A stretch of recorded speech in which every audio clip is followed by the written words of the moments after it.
सब हमारे गठबंधन के नेताओं का, कार्यकर्ताओं का और आम जनता और युवाओं का बहुत बहुत स्वागत, नमस्कार। आपका मूड कैसा है? ठीक है? अरे जोर से जवाब दो, मूड कैसा है? ठीक है। तो पिछले साल हमने कन्याकुमारी से लेकर कश्मीर तक 4000 किलोमीटर की यात्रा की। उसको हमने भारत जोड़ो नाम दिया। और एक लाइन में मैं आपको 4000 किलोमीटर की कहानी बता सकता हूं। नफरत के बाजार में मोहब्बत की दुकान खोली, क्योंकि ये नफरत का देश नहीं है, ये भाईचारे का, मोहब्बत का देश है, एकता का देश है, इज्जत का देश है। और इसमें बीजेपी के लोग 24 घंटा नफरत फैलाते हैं, हिंसा फैलाते हैं, भाई को भाई से लड़ाते हैं। तो पहली यात्रा का यह लक्ष्य था। बहुत सारे लोग आए, हमें कहते हैं कि देखिए कन्याकुमारी से कश्मीर तक आप चले, मगर बाकी प्रदेशों का क्या होगा? गुजरात का क्या होगा? उड़ीसा का क्या होगा? असम का क्या होगा? झारखंड, छत्तीसगढ़। और उन्होंने हमें कहा कि दूसरी यात्रा होनी चाहिए। तो हमने दूसरी यात्रा की, मणिपुर से शुरू किया और आज हम यहां आपके सामने महाराष्ट्र में हाजिर हुए हैं। इसमें हमने एक नया शब्द जोड़ दिया, भारत जोड़ो न्याय यात्रा। क्यों? क्योंकि हिंसा का कारण, नफरत का कारण अन्याय है। और यह अन्याय गरीबों के खिलाफ, किसानों के खिलाफ, मजदूरों के खिलाफ, बेरोजगार युवाओं के खिलाफ हिंदुस्तान में हर रोज होता है। होता नहीं होता है? नरेंद्र मोदी ने हिंदुस्तान के सबसे बड़े अरबपतियों कितना कर्जा माफ किया? कितना? 16 लाख करोड़ रुपया। अब आम आदमी को यह नंबर समझ नहीं आता। 16 लाख करोड़ कितना होता है? मनरेगा में 65,000 करोड़ रुपए लगते हैं साल के। तो नरेंद्र मोदी जी ने 20-25 लोगों का इतना पैसा माफ किया जितना मनरेगा को चलाने में 24 साल में लगते हैं। 24 साल का मनरेगा का पैसा नरेंद्र मोदी जी ने अदानी जैसे अरबपतियों का माफ किया। किसानों का कितना किया? और ये जो हमारे एग्जाम लेते हैं, पुलिस का एग्जाम लेते हैं, अलग अलग एग्जाम लेते हैं, आईएएस आईपीएस का एग्जाम लेते हैं, इनका कितना कर्जा माफ किया इसने? 1 रुपया नहीं किया। मजदूरों का कितना किया? 1 रुपया नहीं किया। छोटे दुकानदारों का कितना किया? 1 रुपया नहीं किया। और सबसे अमीर लोगों का 16 लाख करोड़ रुपए इसने कर्जा माफ किया है। तो यह आर्थिक अन्याय है। हिंदुस्तान में 22 लोग हैं, 22 लोग जिनके पास उतना ही धन है जितना हिंदुस्तान के 70 करोड़ लोगों के पास है। एक तरफ 22 लोग, दूसरी तरफ 70 करोड़ लोगों को खड़ा कर दो। जितना पैसा उनके पास, उतना पैसा इनके पास। अन्याय है। तो इसके खिलाफ हमने ये यात्रा निकाली। अब आप मुझे बताइए, हिंदुस्तान में पिछड़े वर्ग के कितने लोग हैं? कौन बता सकता है यहां पे पिछले वर्ग के कितने लोग हैं? नहीं, देखो, कोई 70 कह रहा है, कोई 50 कह रहा है, कोई 60 कह रहा है। कितने हैं?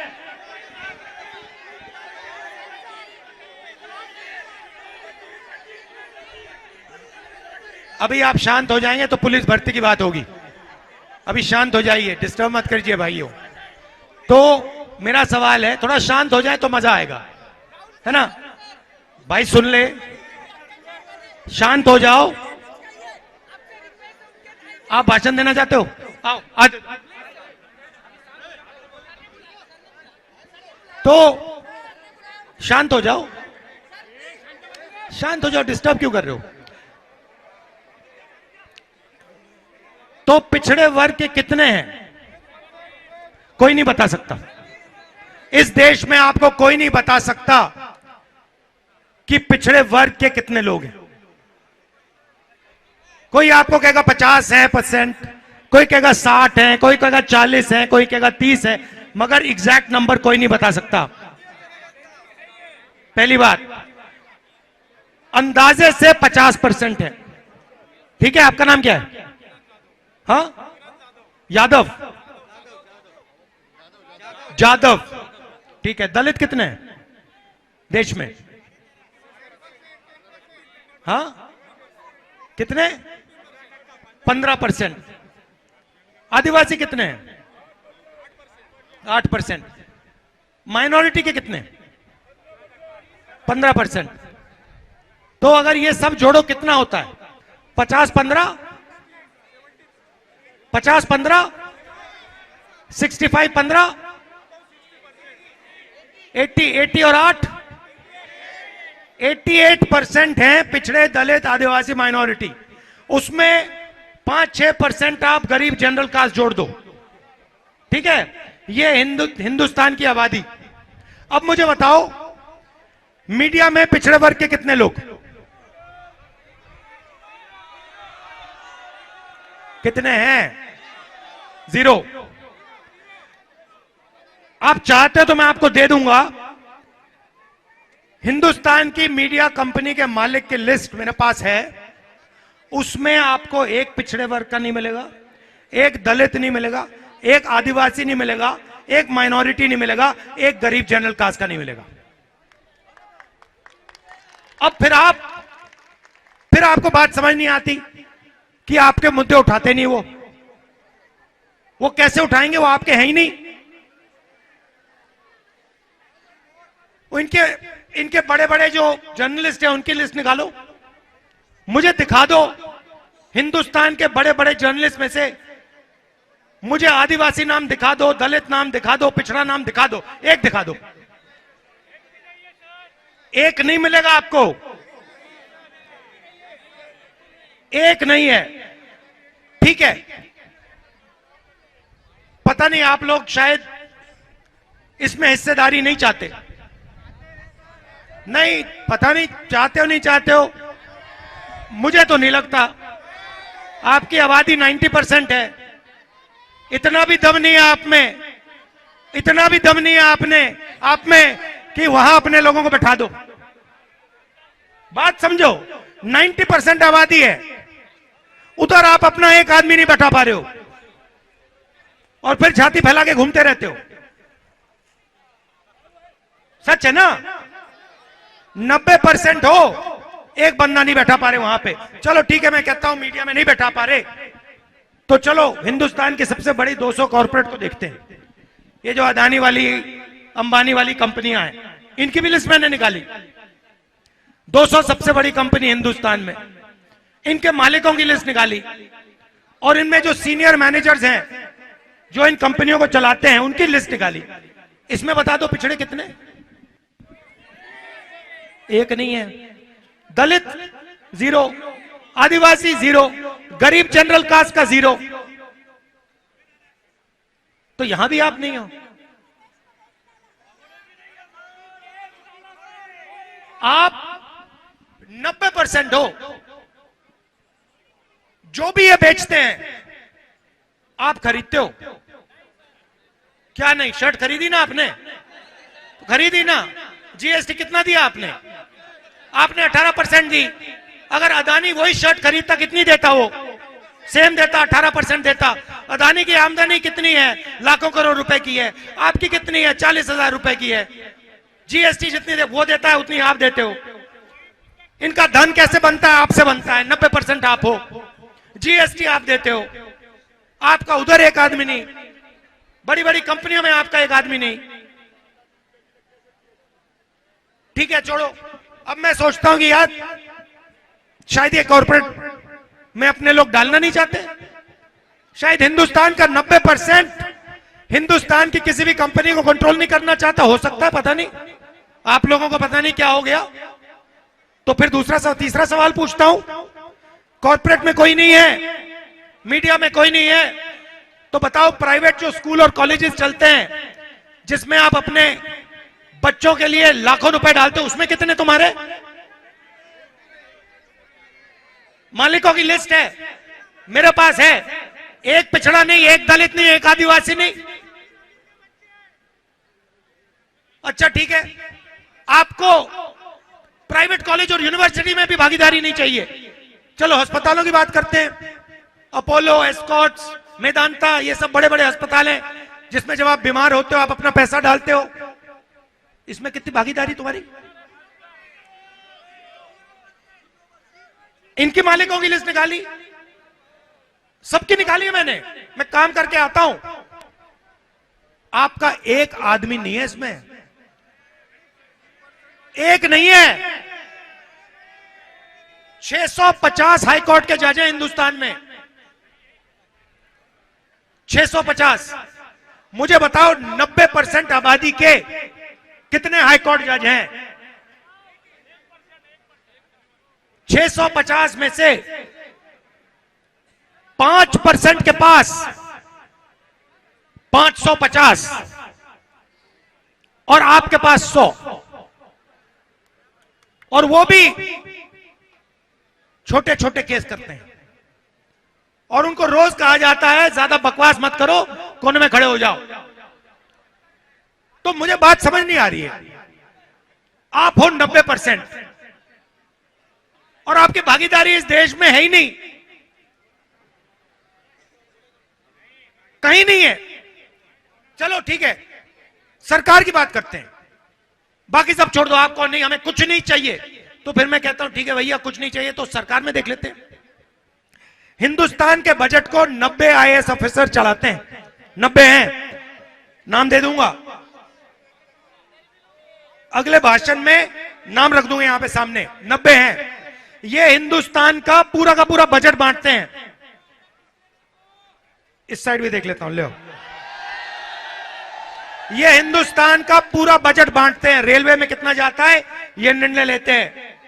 ये जो पुलिस वाले खड़े हैं, इनका हथियार कहां से आएगा, कैसे आएगा, ये निर्णय लेते हैं। इनकी वर्दी कैसे आएगी, ये निर्णय लेते हैं। पुलिस में कितना पैसा जाएगा, सेना में कितना पैसा जाएगा, अस्पतालों में, शिक्षा में, स्वास्थ्य में, सड़क में, हाईवे में, ये 90 लोग निर्णय लेते हैं। बात समझ आ गई? 90 हैं। 90 में से 90% के कितने हैं? मैं बताता हूं। 90 में से 3 पिछड़े वर्ग के हैं। आपकी आबादी 50%, मतलब अगर 2 लोगों को खड़ा कर दिया, एक पिछड़े वर्ग का है। सरकार में भागीदारी 90 में से 3, 90 में से 3। सिर मत हिलाओ, बात समझो। सिर हिलाने से कुछ नहीं होने वाला, हिलाते रहो जितना हिलाना है। 50 साल हिलाओ, कुछ नहीं होगा। पहले आपको बात समझनी होगी इस देश में हो क्या रहा है। फिर सवाल उठता है, ये जो 3 अफसर हैं, 90 में से 3, इनके बजट में कितनी भागीदारी? 100 रुपए खर्च होता है हिंदुस्तान के बजट में, तो 50% वाले अफसर 5 रुपए का निर्णय लेते हैं। इनको पीछे बैठा रखा है। फाइनेंस मिनिस्ट्री में आपको नहीं दिखेंगे, डिफेंस मिनिस्ट्री में आपको नहीं दिखेंगे, जहां धन बांटा जाता है वहीं नहीं दिखेंगे। कल्चरल मिनिस्ट्री में पीछे बैठा के कहा है चुप रहो, चुप बैठो, यहां पे तुम पिछड़े हो, दलित हो, आदिवासी हो, चुप बैठो, आवाज मत करो। अब बताओ, दलित 15%, सरकार में भागीदारी कितनी? 100 रुपए में से 1 रुपया। आदिवासी 8%, उनकी भागीदारी कितनी? 100 रुपए में से 10 पैसे। तो 90% को मिला लो, 100 रुपए में से 6 रुपए आपके, 6 रुपए आपके। 90% आबादी, ना आप मीडिया में, ना आप कॉर्पोरेट्स में, कहीं नहीं। जीएसटी का पैसा आपका। जमीन ली जाती है, जमीन ली जाती है, किसकी ली जाती है? आपकी ली जाती है, किसानों की ली जाती है, आदिवासियों की ली जाती है, पिछड़ों की ली जाती है, दलितों की ली जाती है, गरीब जनरल कास्ट की ली जाती है। कभी आपने अदानी जी की जमीन अक्वायर करते हुए देखी? कभी देखा कि भैया अदानी जी के 1000 एकड़ अक्वायर हो गए? कभी देखा आपने? तो आप सब देते हो, आप अपनी जमीन देते हो, अपना धन देते हो, और फिर भागीदारी में आपकी कुछ नहीं चलती। राम मंदिर का इनॉग्रेशन तो देखा होगा आपने, देखा ना? आपके राष्ट्रपति का कौन से वर्ग के हैं वो? आदिवासी है ना? राम मंदिर में उनका चेहरा दिखा आपको? क्यों नहीं? राष्ट्रपति हैं, अंदर क्यों नहीं जाने दिया? फॉर्मूला नहीं बनाया, आदिवासी है इसलिए अंदर नहीं जाने दिया, सीधी सी बात है। उन्हें वो बीजेपी वाले वनवासी कहते हैं, मतलब उनकी जगह जंगल में है। राष्ट्रपति आदिवासी है, उसको अंदर नहीं जाने दिया। मुझे बताओ, गरीब किसान आपको कितने दिखे उसमें? मुझे बताओ, बेरोजगार युवा कितने दिखे, मजदूर कितने दिखे उसमें? एक नहीं। अदानी दिखा, पूरा बॉलीवुड दिखा, क्रिकेट की टीम दिखी, दूसरे देश के गेस्ट दिखे, सब दिखे, मगर पिछड़ा नहीं दिखा कोई। गरीब दलित नहीं दिखा, आदिवासी नहीं दिखा, किसान नहीं दिखा, मजदूर नहीं दिखा, बेरोजगार युवा नहीं दिखा। आपकी कहीं जगह नहीं है, कहीं जगह नहीं है आपकी। मैं आपको बता रहा हूं, आपकी इस देश में कहीं जगह नहीं है। और मुझे बात समझ नहीं आ रही, आप लोग कुछ कर क्यों नहीं रहे हो? पता नहीं क्या बीमारी लग गई है आपको, आप कुछ नहीं कर रहे, आप देखते जा रहे हो। 24 घंटा आपका जेब काटा जा रहा है। देखो भैया, जरा भैया ऊपर आना जरा, मैं आपको दिखाता हूं। आ जाओ, आ जाओ, ऊपर आ जाओ, आप आ जाओ, जो आ जाओ। ये देखो भैया, ये देखो, ये है। अब ये हिंदुस्तान की जनता है, ठीक है?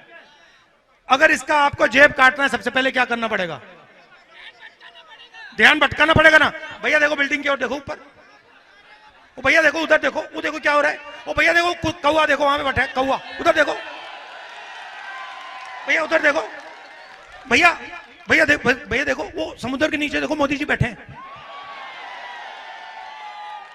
ओ भैया ऊपर देखो, सी प्लेन में जा रहे हैं, देखो उधर। ओ भैया उधर पाकिस्तान की ओर देखो जरा। ओ भैया चाइना की ओर देखो जरा। ओ भैया कोविड आया, वही थाली बजा। तो पहला काम आपके प्रधानमंत्री कर रहे हैं, पिछड़ों का, दलितों का, आदिवासियों का, गरीबों का ध्यान इधर उधर कर रहे हैं, पहला काम। दूसरा काम भैया घूमना जरा।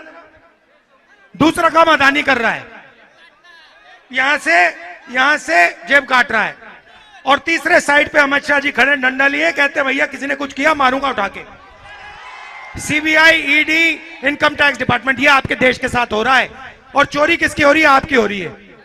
ये जो आए बेचारे पुलिस जॉब वाले, बैठ जाइए बैठ जाइए, ये पुलिस जॉब वाले आए हैं। पहले भैया पिछड़ों का, दलितों का, गरीब जनरल कास्ट का, आदिवासियों का, माइनॉरिटी का क्या कौन से रास्ते थे बताओ? ये तो आपके लिए बंद है। मीडिया बंद, कॉर्पोरेट बंद, प्राइवेट अस्पताल बंद, प्राइवेट कॉलेजेस बंद, तो रास्ते खुले कौन से थे बताओ? सरकारी नौकरियां खुली थी, इसमें आप लोग जा सकते थे। सेना खुली थी, उसमें आप लोग जा सकते थे। पुलिस की भर्ती होती थी, उसमें आप जा सकते थे, ठीक है? अब नया सिस्टम है। सबसे पहले आर्मी वाला बंद कर दिया, कहते हैं भैया आर्मी में अग्निवीर बनेंगे, 4 लड़के अंदर आएंगे, 3 को लात मार के बाहर कर दिया जाएगा। वो 3 पता है कौन होंगे? कौन होंगे पता है? वो 3 90% वाले होंगे, दलित, आदिवासी, पिछड़े, गरीब, जनरल कास्ट के लोग होंगे। उनसे कहेंगे भैया 3 साल 4 साल यहां काम करो, बाहर निकलो। गोली लगेगी, शहीद का दर्जा नहीं मिलेगा, पेंशन नहीं मिलेगी, कैंटीन नहीं मिलेगी, कैंटीन पेंशन किसको मिलेगी? वो एक बंदे को मिलेगी।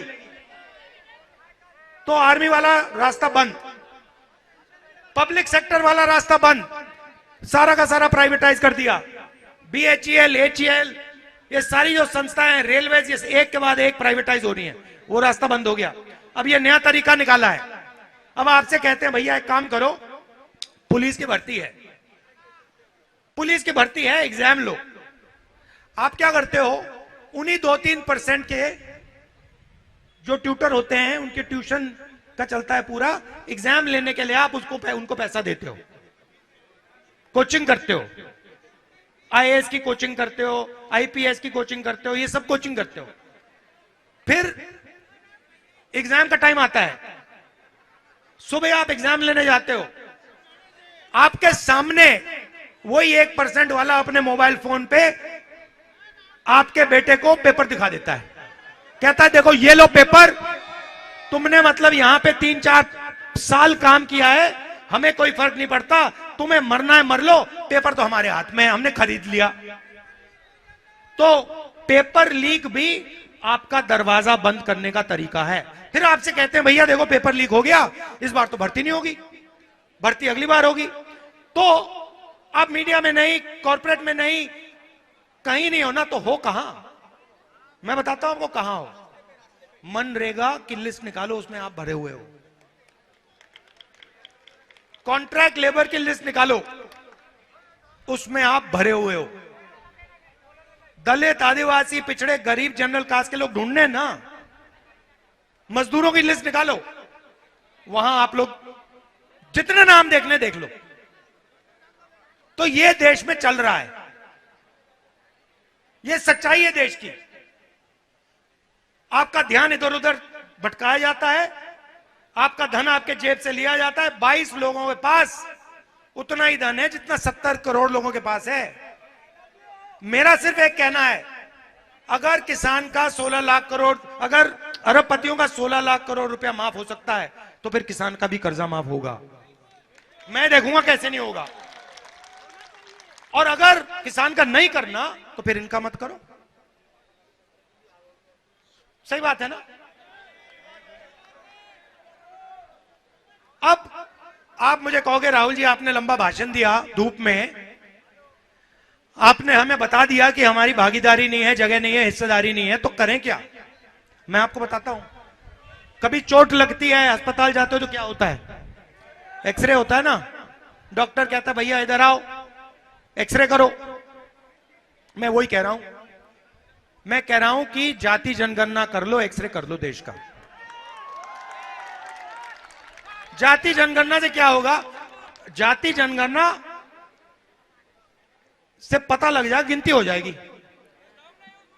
दलित कितने, आदिवासी कितने, पिछड़े कितने, सब गिनती हो जाएगी। उसके बाद कैसे नहीं करेंगे? मैं करवाऊंगा,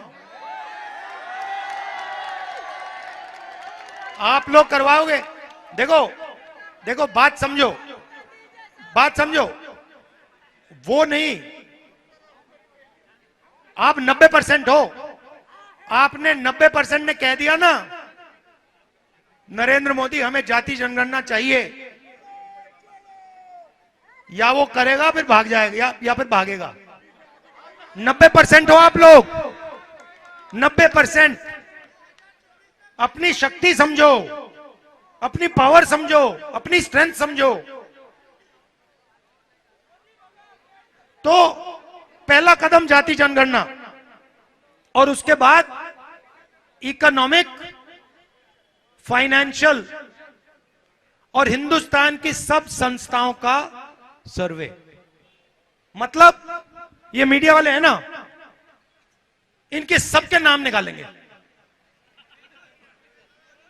ये जो 20-25 बड़े बड़े इनके मालिक हैं, सबके नाम निकालेंगे और पता लगाएंगे भैया हिंदुस्तान की मीडिया में दलित, पिछड़े, आदिवासी कितने हैं, लिस्ट निकालेंगे। सरकार में कितने हैं,